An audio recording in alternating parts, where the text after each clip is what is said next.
Hello, everyone. Welcome to another Dragonfall chat.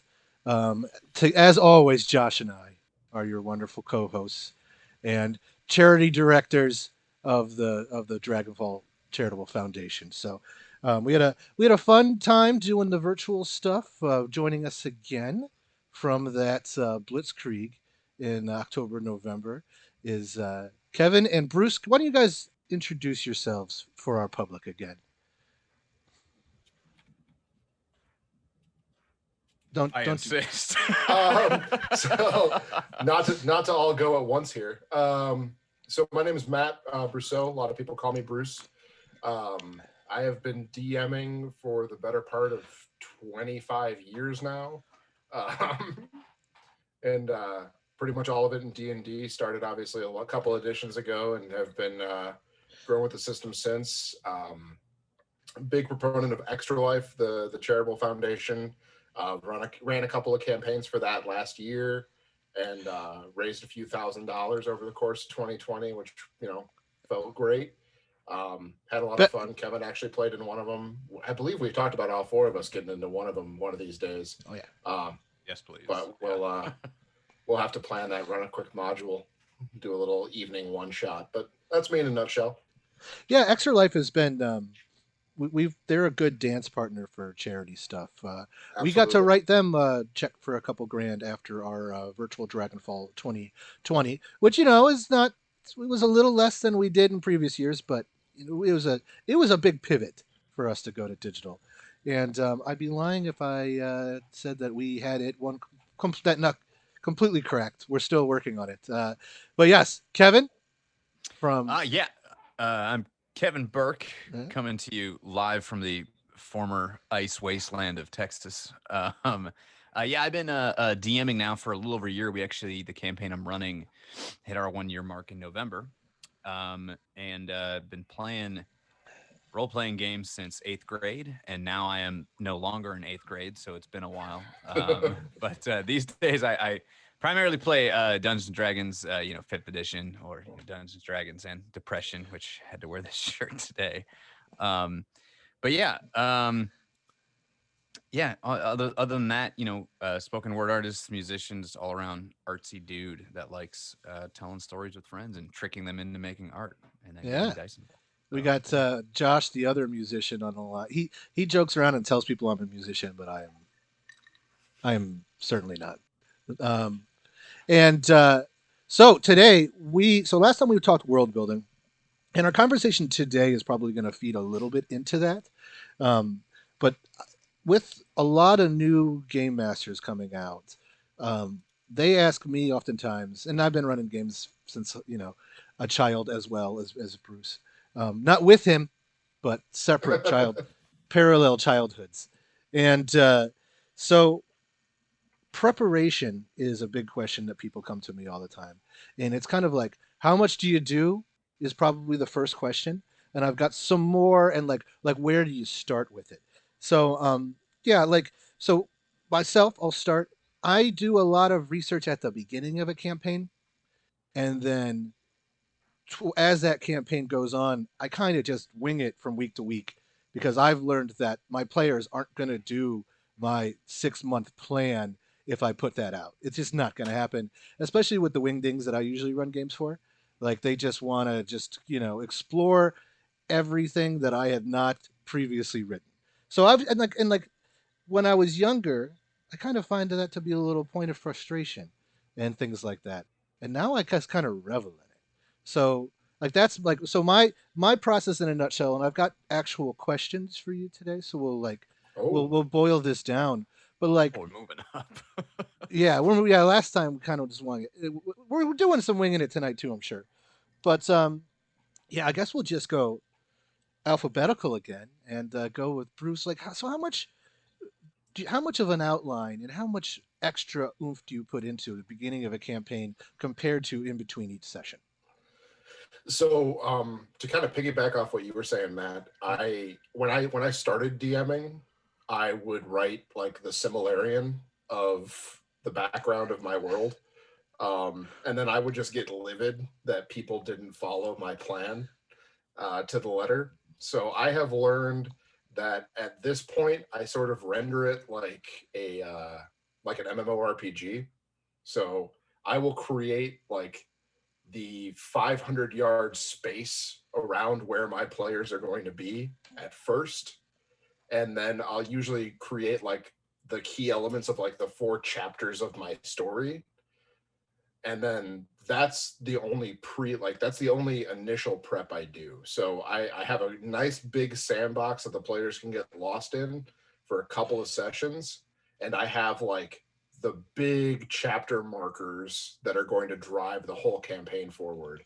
But week to week, that rendering gets smaller and smaller. I just end up, I've got the forest and one town, or like, you know, a third of a dungeon, depending on what it is, because I know that it's going to take them a while to break through these things. And rather than stress myself out and then get upset when they ultimately do something totally different than what I anticipated and like render all of my pre work completely obsolete, I just know that they have this far to go, and that's the leash I've put them on. And once they get there and they've made whatever decisions they can, then I can prep for next week and plan out that next little chunk, as Sure. opposed to trying to build out a whole cohesive world narrative around, my story. So you do yours pretty incremental, but so once you've gotten to like that second increment, you find you have to do a good amount of work, like more work in between those sessions compared to that, because to when you used to put the whole brunt in the beginning, or is it about the same? So I would say that it's probably about the same, because when I used to put the whole brunt at the beginning, granted I was much less experienced, so I wasn't as good at DMing as I am today, Yeah. or at least I like to think so. Um, but my players would still totally jump off the rails of where I intended them to go. So when I would build like the whole world all at once, I was still doing all of this work week to week to try to balance things out, and build out more of the particular inn that they're going to, or build out more about the particular like duke that they decided that was going to be their arch nemesis, that I originally only planned to be like a minor sub character to like appear for 10 seconds and then never be seen or heard from again. Yeah, um, but you gave them a good accent, and then they just wanted more. That's something like exactly. that. Yes. Once you've named a character Boblin the Goblin, they're like the only thing that anyone cares about. And um so I found that I was doing as much work week to week when I built everything out in the beginning, and it just didn't make any sense. All I was doing was getting myself frustrated. Yeah, so I've noticed as time goes on, my RPG outlines are not bullet points anymore. They're more branches. And have you ever heard of the snowflake type of outline? It's not Mhm. exactly a perfect fit for what I'm talking about, but like I feel like my stuff kind of does that, where it branches out more than it's just like a straight line. And you can't railroad your players anyway. You got to give them some agency. But yeah, so let's go to one of the newer guys. So Josh, alphabetically, you're up. I know you were one of the reasons you wanted to call this meetings of the minds, because you want feedback. But I noticed you've been putting some work into your prep. So hit us. So, What's like in Josh land? well, first of all, I'm running a very different style of game. I run a Call of Cthulhu campaign, and I'm very new to GMing, and I did some role playing games back when I was in elementary school and middle school, but that was so long ago that we can say I'm essentially very, very new. So Call of Cthulhu, it's a lot harder to give the players a sandbox because there's a very specific focused mystery that they're trying to solve, and you do have to sometimes steer your players towards the right clues, or get creative with helping them find the right ways to solve the mystery. You make sure that all the tools are available to them, and you have to make it so they can find those clues and tools in multiple ways depending on how they go. Um, but because I'm still new and I'm still using a lot of pre-created scenarios, My prep is quite a bit different. So Mhm. I usually take a lot of notes. I use Microsoft OneNote, Sure. uh, and I have a notebook for the whole campaign. And then each scenario is a chapter, and then within each chapter, there's a whole bunch of pages. I usually have a page that has introductory stuff, and then a page that has all the various NPCs involved, and a page that has all the monsters or creatures or other things that may show up to make the characters go insane. And then I'll have the adventure, depending on what it is, I'll have it split up in various different sections, and they're kind of branching sections. So I can reference and hop around generally fairly quickly, although sometimes it doesn't work that way, and sometimes I get lost in my notes. So that's specifically why I was and Matt, you can speak to this a little bit because you're one of the players in my group. Uh, but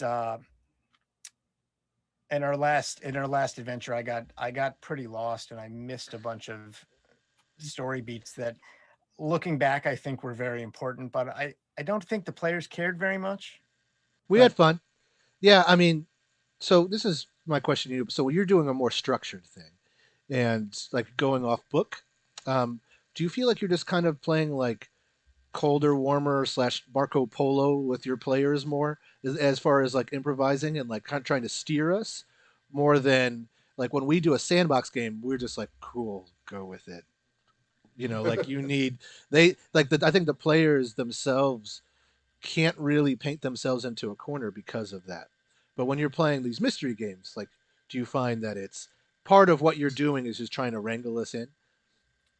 some of it, yeah, and I think that over time I've gotten much more flexible. Okay. We did an adventure a while ago where uh, the players had to track down this Satanist to get some information. And this was a guy that worked at the hospital, and they sort of missed all of the clues that I gave them and decided they were going to stake this guy out at his place of employment. I beat And him up. yeah, you beat him up. And well, He was he a real ran jerk. from you. He ran from you and jumped out a window, I think. Uh, Should but have. I had to kind of wing it. So it was a little sandboxy, I guess. I had to make that whole section up, and I just took all of the clues that they would have found in other places and put them somewhere else. Put them directly in the path that they decided to take, uh, to kind of keep them moving forward on the adventure, but still feeling like they had freedom to make some choices. So All that's what right. I try to do anyway. Kevin, so your process has it changed in your year of GMing? Like, and one of the things I want to ask about, and I think this is a good thing I want to ask of Kevin in particular. I just got the vibe from you is like inspiration. Like, what at what point do you start mining for inspiration when you're writing a new campaign? Like, Um, it's interesting to ask because I actually just started writing or getting in the process of writing a one shot that we will hopefully be live streaming for charity. And the idea of it being that it might be end up being like session zero of a bigger piece. But as far as process changing, it hasn't very much. I guess a little bit. So like I just the way I approach this is I kind of what Matt said where he or what Bruce said where he makes the whole Sumerillion basically. Um I very much made in broad strokes, but like very clear, bold broad strokes, built the whole world okay, that, you know, the larger rules with without the story in mind at all. So basically just came up with the edges of the sandbox, if you will, or the like laws of this place, right? And then within that, I would be like, okay, so here's the story. That way, if even if they go, you know, quote unquote, off track, you know, they're still within something that I know where it functions and that kind of thing. What that ends up allowing for is I don't necessarily in super detail plan out everything for a session. What I'm noticing is my notes have changed from, My notes used to be pages of like, if this, then that, if this, then that, which you can't do that because you're going to go insane. Eventually, they'll find some way out of that, and do something that you weren't expecting. So, what it'll be is like, here's all the information I hope to get across. Where they get that information doesn't matter as much. Maybe it's from the bartender, maybe it's from the leader of this group of bandits, maybe it's from the riverboat captain or whatever. And it's still detailed, but it's much more, the plot points are all that's in there rather than the specifics of how they get to there. You've given yourself some room to pivot when you Yeah. absolutely need to pivot, and I Yeah. think that's great because you're removing that potential frustration. Yeah. And And yeah, I mean, this sounds like we hate our players, but I mean, no, I love them. I love them yeah. because basically, like, what I do is, like, my job, in my opinion, I'll build the skeleton of what we're working with. They add all the meat and Mhm. everything else onto it, right? And like, I kind of approach this from, because I've written, granted it was a public access TV show, but I've written TV shows or serial pieces or whatever. And the most important thing for ones that are good, and this is just from doing it and then having read about ones that are successful, is like knowing where you're going to start and where you're going to end is pivotal. It's why, like, TV shows that have been successful were successful, is because they knew how they were going to end, and you make sure that everything in between strings together and comes to that, right? So I know that much, and then they're kind of filling in the gaps. As far as inspiration goes, to jump to that question, um, that's really fun that you asked that, because literally today is the first day that I put like pen to paper. I'm putting down ideas for this Mhm. potential one shot, which is going to take place in the same world. So I saved myself some time there, as far as like just geography goes, but it's like 60 years into the future from the previous one. And what I'm totally leaning on is I'm kind of doing, like, if the current campaign I'm working on is the Last Airbender, then this is Legend of Korra. For those familiar with that comparison, which I hope y'all are, Yeah. maybe you're not. I mean, Um, it's there's a time lapse in between, and it's probably going to be greatly influenced by the end of your campaign. I'm assuming. True, true. So it will be influenced, but what I'm doing is keeping in this next one's on a much more local level, so global events won't affect it as much. But the main thing is we basically gone from like pre-industrial to post-industrial, and so the inspiration for this one, and for me in general, whether it's in the poetry that I write, or even the music that I currently make, music is kind of a big, music and movies are the big inspiration mining for all of that. And so this one's going to be heavily influenced by like 1920s, which Great. for me is going to be a complete joy, because I really love old film noir and old like gangster movies and all that kind of stuff. So there's Mhm. going to be a lot of that kind of influence. And ultimately, like, a lot of people say this, whether it's for film or whatever else, but it's like, write what you know. Um, whether that's cultural references or whatever. And so it's a lot of, for me, it's music comes into play. Even in the current campaign that I have, a lot of the NPCs that they're running into are musicians that I know of. Like, there was a bartender that was, it was Tom Waits. Like, let's just be honest, he had a different name, but it was like the same voice and the same kind of demeanor and things like that. And then just finding out ways of like, oh, I like this thing. How does that fit in here? And if so, how does it work? Or like the Peaky Blinders is something I'll draw inspiration from, just because I really like the inner politics of that show. Sure. And so there'll be voices that come, and also there's just interesting voices in that show that will then come from there and end up in a campaign. Yeah, so I always feel like I do like a big blitz of media. Like we just Mm-hmm. did Alien the RPG, and I did not run Alien the RPG like you're supposed to and do it in like a one session. We did like 5 sessions, and everyone got to like their Okay. characters and stuff like that, which is not Cool. how you're supposed to play that. But I watched like all Alien movies and things I could, Wait, and just Yeah. also absorbed it. all the Yeah. players survived. Oh wow. How did that happen? How did no one die? It had to come out of somebody's Well, chest, right? The android Artificial he person. got the artificial person got dismantled, but we recovered his head and hooked it up to the ship's computer at the end. So he was Like you do, technically yeah. still alive. Covered So- in milk, but Yes. good to go. And I still like wrote. I still tried to write that like a movie, and like with a beginning and an end, more than like a serialized TV show. So it's kind of interesting that you brought up like screenwriting, because I have looked into a little bit of like screenwriting, like for Yeah. RPG stuff, because it cuts out a lot of like the visions stuff that like the director's gonna have to do, and like Uh-huh. the screenplay doesn't tell you what the scene is. It just gives you the backdrop, basically. Yeah, yeah, and Yeah. honestly, I was surprised I didn't bring that up. So like that, just having gone to school for film, that's like the biggest, and that's influenced both writing for this. That's influenced every kind of writing I've done. Is everything from Sid Field's three act structure, Mhm. which I don't know if you've come across that, or even more recently, I've been reading up more on recently, as in like in the last like year or two, Dan Harmon's story circle format,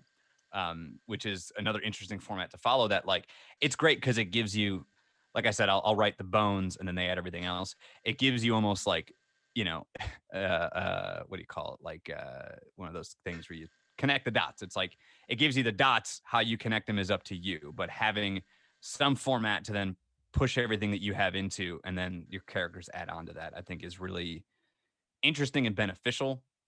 To me, I like having sort of those limitations, whether it's the three act structure or a story circle or whatever, or knowing what the beginning and end is, because then you have to make the important decisions, at least artistically. Like to in general, as an artist, what I've noticed that I've gotten better at is not making stuff, but is knowing what not to include or what to cut out, and Yeah. that having that format forces you to do that. And doing that for a campaign has definitely forced me to do that. That's where it's like, yeah, Which it darlings to would kill? Yes. yeah, exactly, exactly. Like knowing which darlings to kill and how and when to get rid of them is super important. Because yeah, sure, it'd be fun to have them interact with every character from whatever thing that you come up with. But in reality, it's like, well, how many of those actually add to the story, and how many of those are just wasting time? Well, Don't get me wrong; they'll probably still have fun, but like as far as you know, I don't know, being efficient with it. I don't some really of worry that about. Sorry, go ahead, Josh.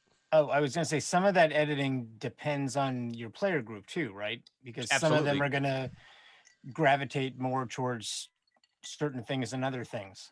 Hmm. Yeah. Absolutely, absolutely, and that's the part that's fun with this stuff is because it is to me, it's like writing a TV show, but every week I don't know what the characters are going to do. I just write the scenario that they're going to be in. You know. All right, raise your hands if you've come to a group completely unprepared for that session 3 months into a campaign, and they had no idea. Okay, Actually, yeah, Yeah, I have, that I have, happened again recently. I have lied and rolled dice, pretending I was rolling dice on a random generator, and just thinking of what I'm gonna make up as the die is rolling, and it was delightful. Um, yeah, it was fantastic. So it's Yeah. like all this stuff we're talking about, like even there's going to be times when you're not prepared, but the Mhm. preparation you've done before then will just, or like the actions of your group, like that usually can give you enough to mine from, that you can fill up Yeah. 3 hours, maybe take an extra Yeah. break, you know. Like slightly the slightly off topic. This made me think of it. Question for you guys: do you ever, when you're playing and a player asks to do something that you would absolutely allow, or you have it written in, and you're prepared to give them some piece of information? Do you ever roll anyway, Oh yeah, and maybe make a sound, Oh yeah. or just do something to sort of keep them on their toes or stress them out a little bit? yeah. yeah, Okay. yeah. I One don't. hundred, Yeah. 100%. Don't even look at the Yeah. die. Don't even look at the die at that. You Oh just yeah, kind yeah, of, yeah. Oh yeah, huh? just Yeah, sure. drop it in the tower and be like, yeah, yeah, okay. Yeah, that's the move right there. You just go, yeah, and you roll. You look for a second. Yeah, okay. It's like, or you just, yeah, you'll just be like, give me a second. You roll. Okay, yeah, keep doing what you're doing, and then never tell them what that Yeah, was about. I find myself sometimes making a sort of nervous or disappointed face after doing a role like that. And well, you know, part of Call of Cthulhu is that that eventually your characters are going to die or go insane. So Mhm. I don't ever, and I want my players to succeed, right? But I don't.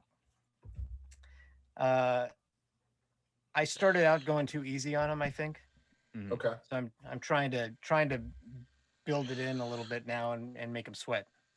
Right, Ooh, right, man. Yeah. I'm scared, We terrified. had we had 3 players go temporarily insane in our last adventure, and Nice. Mr. Sears's character got down to one hit point. So Yeah, Nice. Nice. Francis Martinelli, Chicago Hobo College professor, and Street Fighter on the weekends, was not doing too well at this puzzle, and Yeah. it was a rough evening for Francis. It was a rough yeah, well evening for That Francis. happens. that puzzle was actually something that I was thinking about when you were talking. Is I in this last adventure we did, I had this whole complex word puzzle that was built in with clues all around this house they were exploring, and none of the players really liked that part of it. We I was at the end of that session. I was kicking indoors try to circumvent the puzzle and like taking crowbars to things. So he's not wrong. He's not wrong, and that's what sucks is like um, I think sometimes people that have been GMing for a while make bad players, and I could see that. Yeah. yeah, like I feel like I pulled you back a little bit yeah, during that session yeah, because I needed to. You were getting a little too out of hand, but uh, put me in the corner. it wasn't that bad, and I will use less of those puzzles in the future, or we'll have the puzzles and it'll be a dice roll that they use to solve it. So I can still use the interesting puzzles, but they don't have to. It doesn't have to be a brain teaser for them. Well, we're Yeah. also, I mean, there was math involved, and I do math for a living, and I'm really bad at doing math for fun these days. But yeah, going on to, that's just me being stupid. But Bruce, Yeah. the inspiration phase for your preparation, what's that look like on your end? So I almost always, I'm a big advocate of stealing stuff. Yeah, that's art, man. My Yeah. Echoes of echoes, man. exactly. So stand on the shoulders of giants. I almost always build my own worlds or create my own campaigns, but you'll notice that there are elements pulled and gleaned from other live plays I've seen. Um, they're pulled from novels I've read, from one shots that I've run that are pre-made and prefabbed. Um, and sometimes, like a lot of the creative stuff, I almost feel like I'm creating something entirely new, but I know somewhere in my subconscious I'm pulling this from something I've already seen. Um, Which is fine. but Yeah, I mean, you yeah, can't. Yeah, exactly. yeah. So like almost all of my quote unquote original stuff is just an amalgamation of things that I've pulled in. Now, if I know that I'm trying to set a particular tone, and I find that's really the only thing you can control in when you're building a world in D&D is the tone and the feel of things, because the plot and the characters, that's almost entirely in the hands of your players. Um, so what I try to do is find things that match the tone of what I'm trying to build, and I consume a lot of those during the creation stage. So if I'm running a horror campaign in Ravenloft, I am going to watch a butt ton of like old like 1950s 1960s horror movies. Or Bram And Stoker's Dracula from the yeah, Yeah. 90s. Yeah. exactly, Keanu Reeves' sure. accent is fucking. Yes. But Oh my god. but in all seriousness, like pull as much as I can from those things. Um, and then occasionally I'll end up finding, a puzzle or a unique plot point or like a character who becomes a slightly different NPC, but like what Burke had mentioned earlier, like just having Tom Waits in his campaign. Mhm. Uh, Yeah. It's his you know, voice, you know. exactly. You end up just pulling Keanu Reeves's character from Bram Stoker's Dracula entirely and dropping them into a Ravenloft campaign. Well, I remember when I was younger, Um, I did a D&D campaign, and it was like a water temple. And one of the players like, is this the water temple from Legend of Zelda Ocarina of Time? And I was like, I thought about doing that exact thing actually. I was like, maybe, uh, maybe not. Like, so yeah. like that stuff is like, you're lifting it from like, and that's why I'm like, inspiration. An honest person calls it idea theft. and feels that way a little bit. But I Yeah. think the rest of us are just like, hell yeah, like I'm doing a thing in the 1950s Call of Cthulhu. Okay, I'll watch Cronenberg's Naked Lunch 3 times Yeah. and we're done. Like I think that like you can mine a lot of stuff from that, and like and I don't think there's really any shame to be like this piece of art inspired my piece of art or game or however way you want to look at it, and then being like, yeah, I mean, you're not lifting it whole cloth, like, Exactly. yeah, Like I'm not taking something and treating it like no one's running through Bram Stoker's Dracula on my thing, or like I'm yeah, not pulling one of the charity things that I did a one shot of. It was an evil campaign, and it was a mixture uh, of an old 3.5 one shot. Um, what was it called? was Monty Cook The involved? the Mask of Death. So it was a move from the Mask of Death, but I changed the mask to a crown, and then I pulled a bunch of it from Dimension 20's Curse of the Bloodkeep, Hmm. and basically melded and a bunch of it from Lord of the Rings. Basically, I just made these guys the bad guys in Lord of the Rings, but all of the people that they fought were just various members of the Fellowship. So like the Ah, first the first group that they fought was a dwarf and an elf. Then the second group they fought was a wizard and a ranger. Um, and then finally they fought the big bad guy who was the big good guy. That's pretty funny. Have you ever seen Shadows of the Demon Lord? It's an RPG setting that is basically Sauron one. Okay. huh. It's pretty sweet. Like it's really like, and the guy who runs it has also been very generous to us every year for our charitable aspects. So yeah, check out. Those are really nice looking So books. so It check it out. is. Check it out. Yeah, Yeah. I mean, I think it's I don't like it's so that is the gist of it, and I'm sure if he were to see this, he's not going to see this, but if he were to see this, he'd be like, oh great, someone is just saying that's what that is again, because some artists don't like you do tell them you just Yeah. made Yeah. RoboCop 2 again, like that, like people don't like to hear that, which has happened to me, um, but like it gets a little old for them as creators sometimes, but I think as like GMs we don't care, like No. we're mining that IP for all it's worth. Especially when you're going into something that's like public domain, like Call of Cthulhu. Just go wild.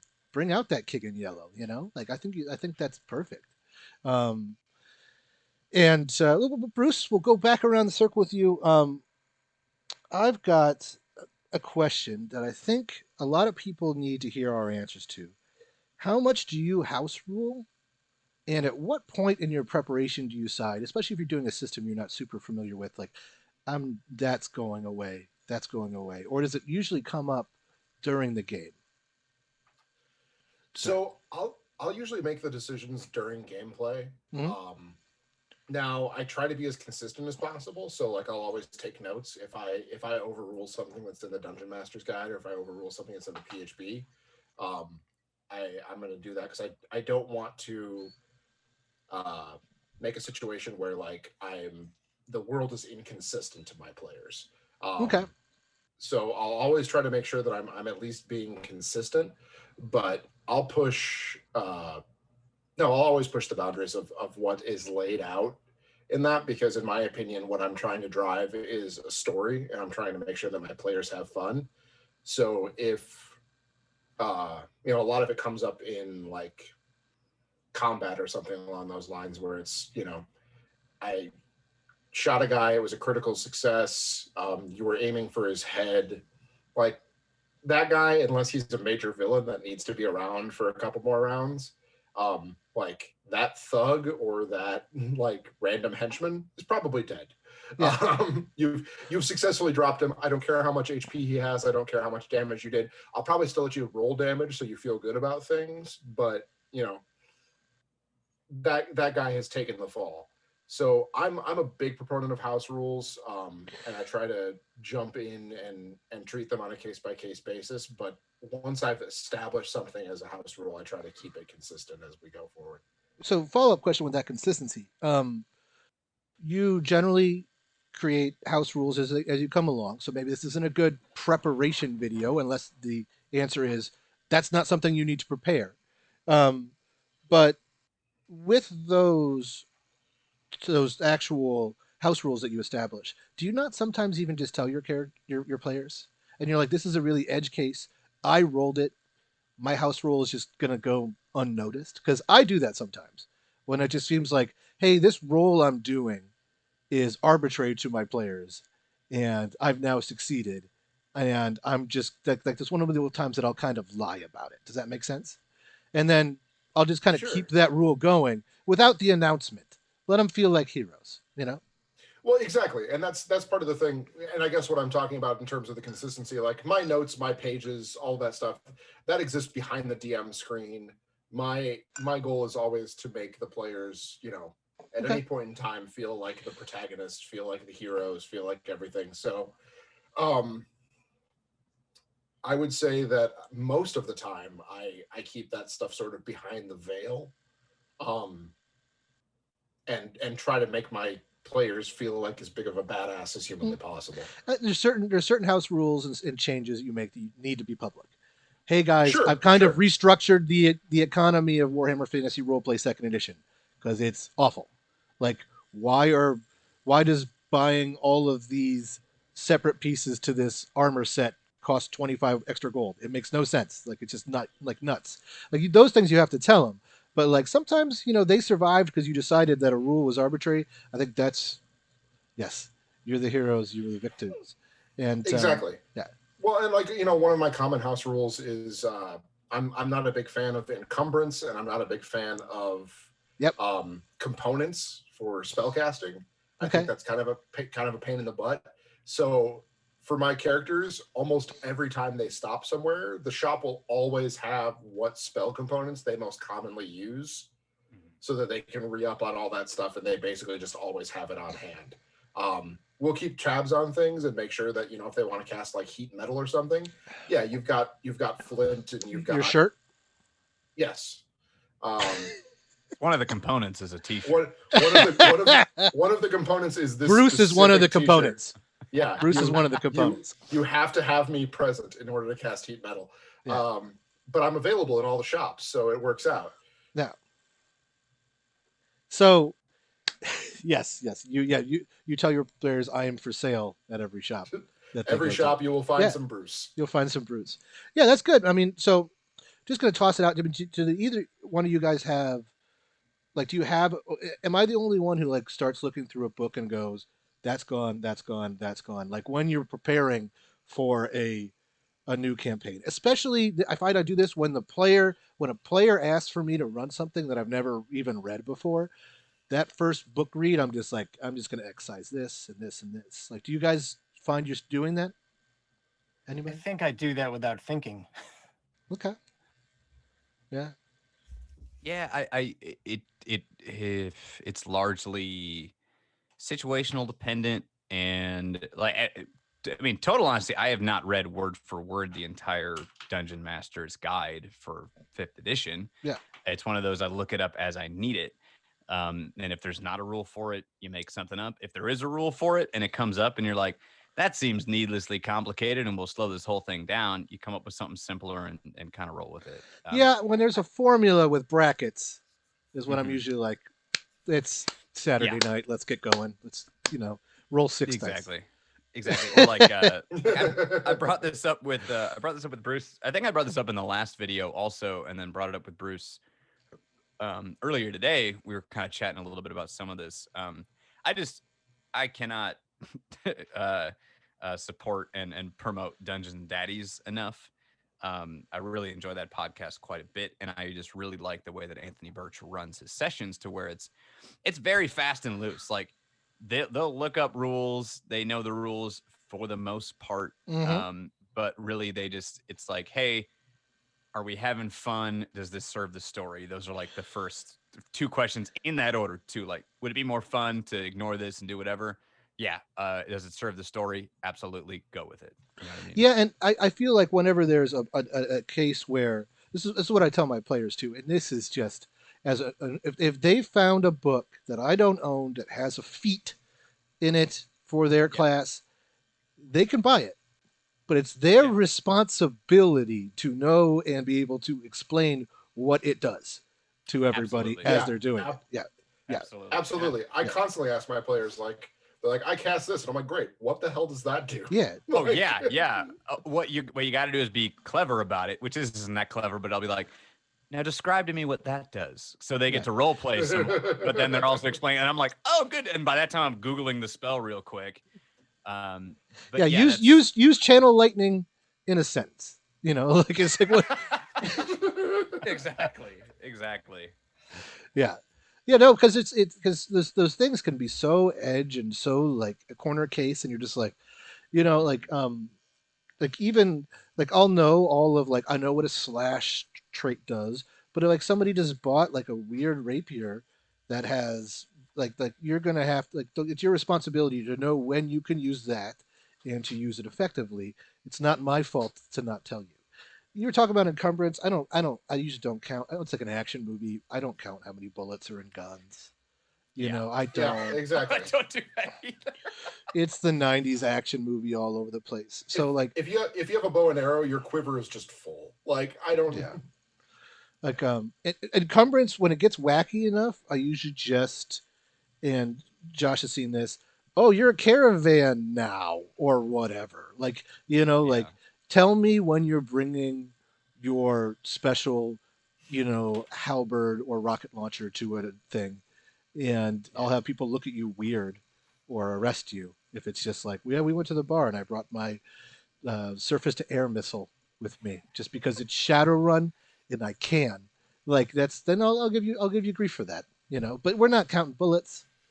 We're not yeah, counting bullets. The Yeah. the reality is that that stuff just isn't fun. Yeah. yeah. Keeping track of encumbrance and how many arrows do you have left? Do you have, if you need to use rope, do you have enough feet of it? How long is your rope? And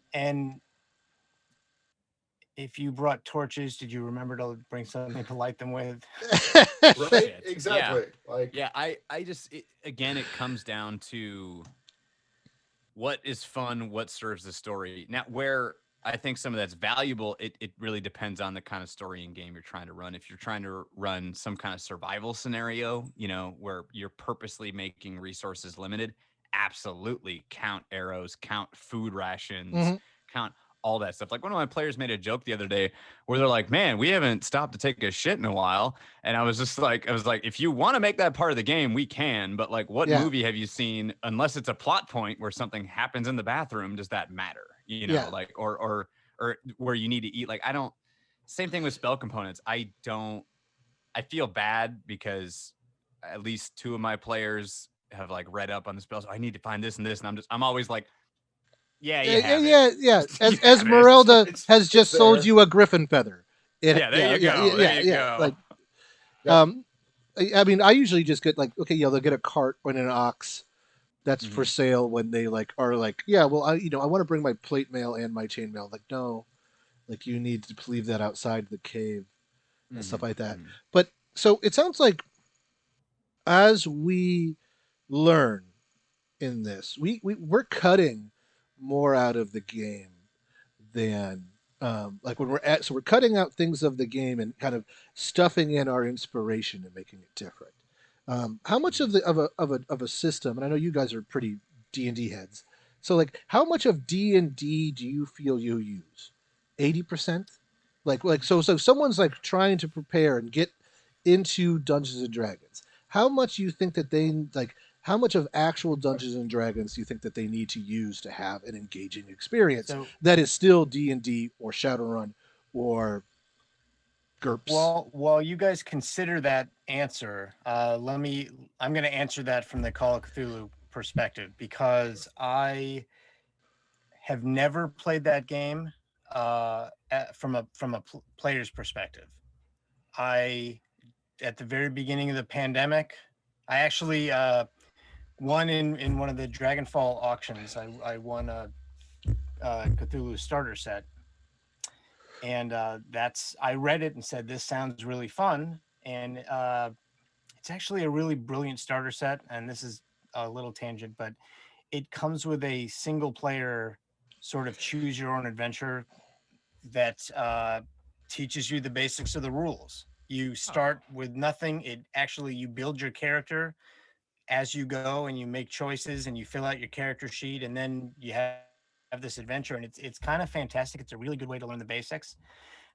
And I've read the rule book, but we're probably only using half of it, maybe. Hmm.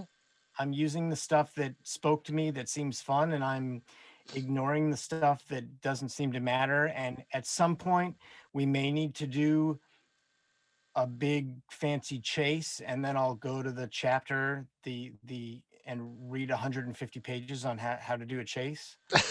It is long in that book. It is long. God, the Yeah, systems in Call of Cthulhu, yeah, are all pretty long. Yeah.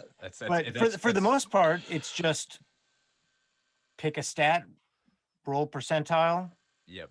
and try to get below. And that's pretty much all we're using. I don't know, Matt, from a player's perspective, do you feel like you're playing the game, or do you feel Yeah. like I'm It feels bastardizing it too feels much?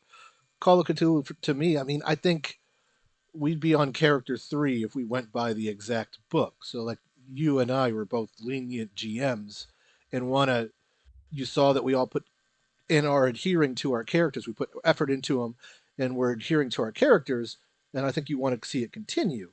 Whereas, I mean, if you do a convention 3 hour one shot, you're just be like you're handing out character sheets, and you're like, okay, time to die. I think it's a very different way to approach it. At Um, some point, I need to try that probably, but yeah, I don't use nearly as much as the rule set as maybe I should. Uh, but I also, as we've gone further along, I haven't had to look as much up. yeah. Uh, I'll roll with it, or Mhm. I'll make something up if we need a rule right there for that moment. I'll make something up, but as long and it's about consistency. Like you were saying, I'll keep within the basic rule structure. And if someone wants to try something that seems crazy or out of the realm of possibility, we'll Oh find a yeah. way to make it work, because Player agency is the name that's of the game. fun. So what do you guys think? And like how much of the actual book is being how much of the baby's being thrown out with the bathwater in order to get the story going? Uh, if I'm trying for a sponsorship from Wizards of the Coast, I'd say at least 80 to 90%. If we're being totally honest, though, man, like at least for me, I don't know. It's hard to say, but like honestly, like on what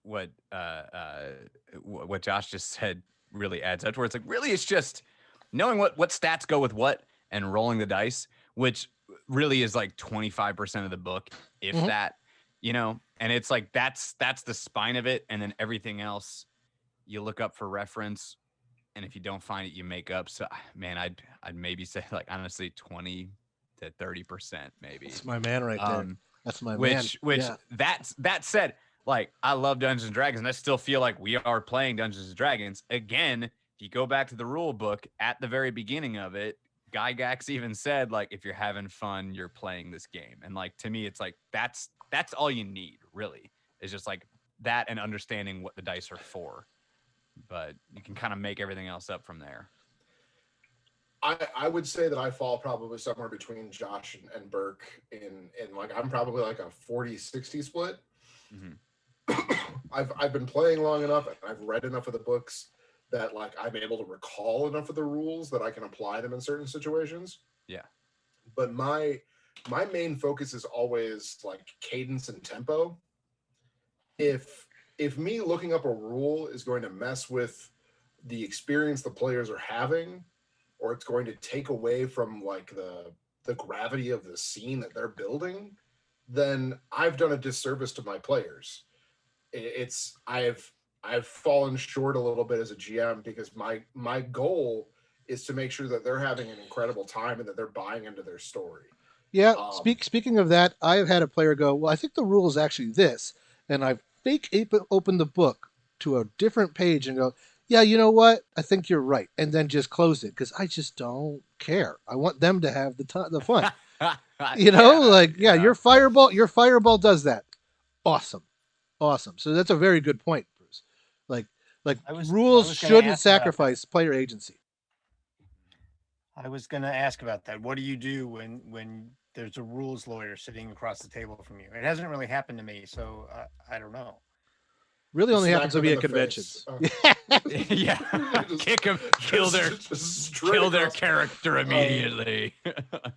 No, I mean, usually, so I've been super fortunate to like only come across a rules lawyer a couple of times in campaigns that I'm running. In Um, conventions probably too. It wasn't yeah, always, Yeah. always, always at a convention. So usually, if it my rule is always 3 strikes. If they're doing something that's taking away from the tempo of the game and they do it 3 times, I call a bathroom break and I pull them to the side and have a little chat about who the GM is and how we're playing the game.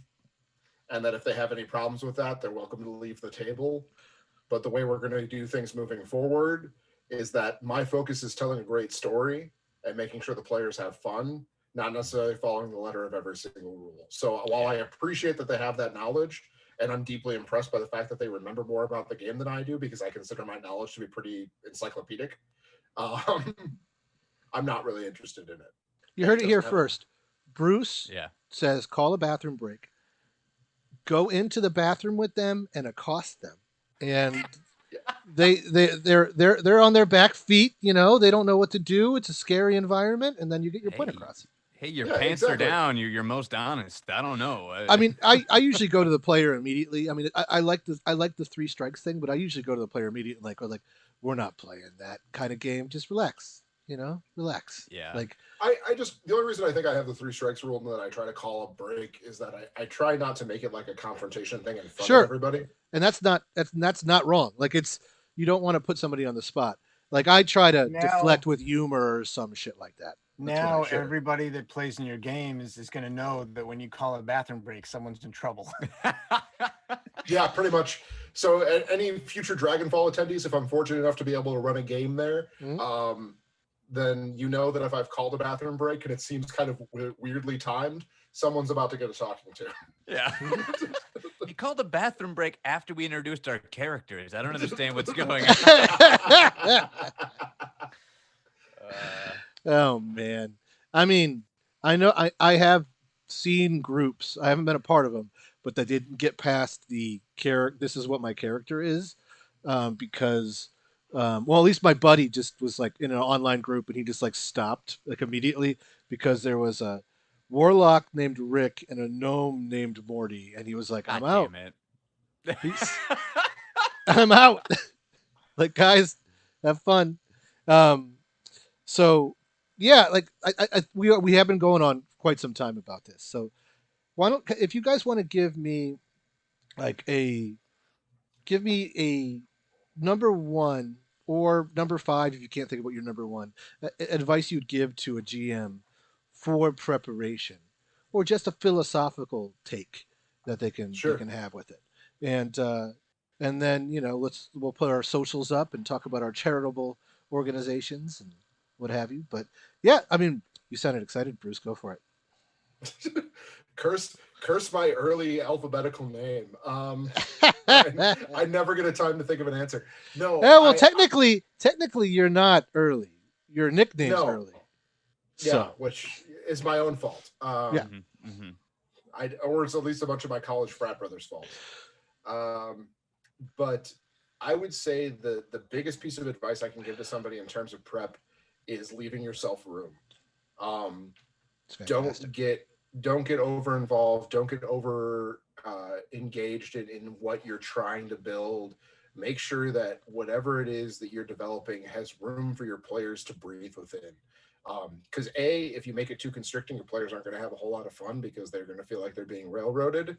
And B, if you make it so constrictive and your players manage to break out of your sandbox, you're going to get frustrated because you haven't done the prep work to make them be able to get out there. So I always recommend building kind of like a little donut. You have the center. That's your core. That's where everything stands. And then there's just a big open. Well, it's a reverse donut, I guess. Donut's not the best imagery. Roll with it. Roll with it. but You're in too deep. but I'm going to leave myself space here.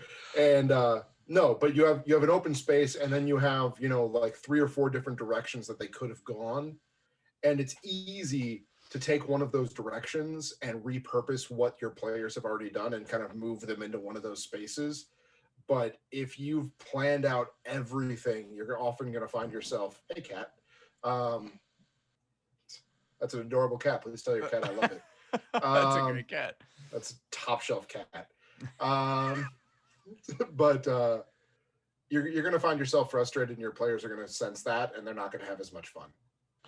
Yeah, I mean, you were talking about things being constricting. I mean, the only time, I mean, maybe if they're doing Anaconda the movie, the RPG, then they don't take your advice. Bad joke, yeah. Kevin, you're up. Is that a thing? I want it to be a thing. So I actually just watched when I was at my helping out with my family. My sister came by and we watched a bunch of crocodile movies, and then it was like, you may like Anaconda the film, and she's like, what is that? And I was like, dude, I've seen that movie like 8 times. How have you never seen Anaconda? She's 13 years younger than I am. So. Of the crocodile movies, did you watch Lake Placid? I was gonna. Oh no! So yeah, I always watch Lake Placid. Guess which actor in Lake Placid I get told I look like. Oh, the chubby scientist. I've never seen Lake Placid. Yeah, what the fuck is that actor's name? He's in a bunch of shit. He isn't. He isn't it? Yeah, I don't remember his name. Bridget Foster's in that movie. Like, there's a lot of people in that movie. There's a lot of people, like decent people, that were in that movie. Anyway, after we watched Lake Placid and Crawl, which was actually pretty good, she was like, "What? Why is it telling me to watch Anaconda?" And I was like, "You've never seen this?" And she was not born yet when that movie came out, probably. That's fair. But That's fair. We watched it. We watched 2 crocodile movies and an Anaconda movie. Matt, and now I want to run Anaconda the movie, the RPG. So if you do that, call me, because I am 100% in. I'm in. But also, I just looked up Lake Placid on Google Play to see how much it is to rent, because it's like $3.99. I'm probably gonna watch it. It is exactly $3.99. But the little like preview of the trailer is whatever actor you're talking about, and I totally 100% see it. You look just like this guy. Yeah, but he's not like it's it's funny to be like, oh, people look just like him, but he's not a leading man. I'm gonna have to put a picture up. Maybe I'll just that'll be the picture. It's the guy that was in this movie, came on at work the other day. I'd never heard of it. It's called Ready to Rumble, and it's about like these dudes that get a pro wrestler to go back into it, but he plays the pro wrestler, which I thought was the strangest casting choice. He's kind of a chubby funster for that. Yeah, Jimmy the King or something was his wrestling name, but they picked him. I was like, what? We're talking about Oliver Platt. Okay, I looked Oliver Platt. Yes. Oliver Platt. Yeah. Yes. Yeah, apparently I look like Oliver Platt, which is so you great for me. I like him. Great. I like him in movies. You look like Oliver Platt in Lake Placid. Normal. You do not look like average Oliver Platt. That's. I'm sorry, and no offense to Oliver Platt if he's watching this video for some reason. He is. But man, he is. I'm right here. You're better looking. Oh, thanks, John. There you go. So I didn't mean for my bad Anaconda joke to actually have legs. But here we are. Snakes don't have legs. Okay. You beat me to it. Damn it. I saw us all jumping at that. But this is why you can't have things be too constrictive, because you never know when the Anaconda joke is going to become the whole movie. Exactly. Yeah. And as we know, anacondas are constrictors. Are they? Aren't they? Eye contact. Yeah. Maybe, probably not, actually. That movie they are. According to the movie they are. Yeah, according to that movie, they can be on a branch and you can jump off a waterfall and they can just go and wrap you up in the air and not. Oh, that's right. They did see that British guy that was also they are constrictors. Mummy. Anyway. Anacondas are non-venomous constrictors. There we Well, go. this is the kind of research I'm going to have to do going on Wikipedia like he just did Yep. for when I run Anaconda, the movie, the game. Which For we should absolutely live the stream and do four a of charity us. for. I think so. Yeah. I mean, I'll have to watch that movie a couple times, but it's delightful. So who cares? We're all going to have to. The only thing that matters is that Ice Cube survives. Okay, that's the only thing that matters is that Ice Cube survives. And Owen Wilson dies. This is another movie I haven't John seen. Voight. And it sounds like I should watch it. Yes. I would J-Lo's in recommend it. experiencing it. Jennifer Lopez. By the way, dibs on playing J-Lo. She is. Holy shit. Wait, I'm J-Lo. Okay, fine. You can be J-Lo as long as I can be No, you're all J-Lo's now. Everyone's a all J-Lo. of us. Everyone is J-Lo. You heard? I mean, I'll sit down. I'll GM Anaconda, the movie, the RPG. Like we. So if the three of us are playing, can we be J-Lo, J-Mid, and J-High? That's bad. Matt, could we just end this whole mod- thing there. We could just mod the alien rule set, probably. Yeah, Probably. Oh, it's absolutely. pretty good. It's pretty good. Put it on a boat, going down the river. Get some allusions to Heart of Darkness in there, even though I don't think those were in the original, but whatever. Yeah. Anyway. Get some Conrad in there. We'll get it done. Mm-hmm. Mhm. Yeah. Well, John Voight blinking. Anyway. I think you guys should all be John Voights. Who can out John Voight each other? So after that tangent, what's your number one advice, Kevin? What was the question? Okay, there's the question. Yeah. I have notes. There's four of them. Always watch Anaconda before. No. Kind of going off what Bruce said, which I feel like it's kind of what we're rolling with anyway. To not be too constrictive or a constrictor. This is a weird tangent, but it works. Like I said, know the world that you're in first off, but don't.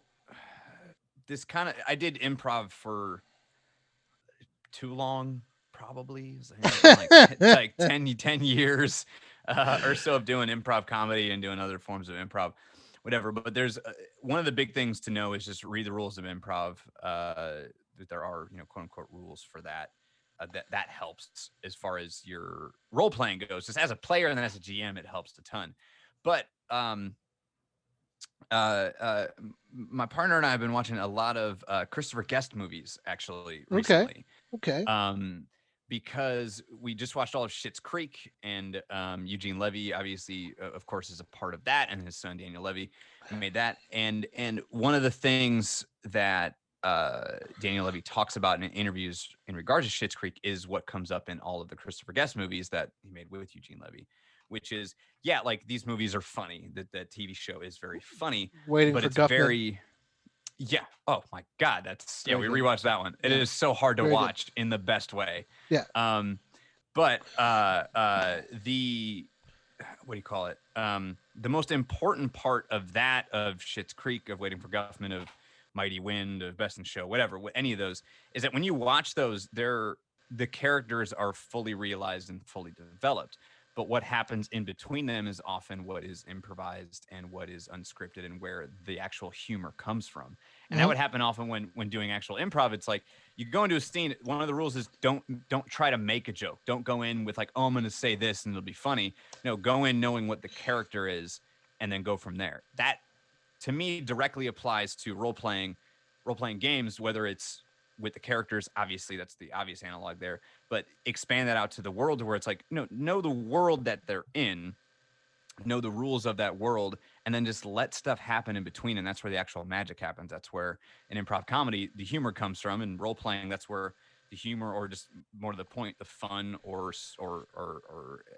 adventure or any of that stuff happens, or the tension comes from, is you have these more or less fully realized pieces, but you don't know how they're going to connect, and you don't know what's going to bring it all together. But that's where the players then come in. So basically, like, know your background, but man, just know that like everything that you make is going to be nothing in comparison to what the players will then do with that.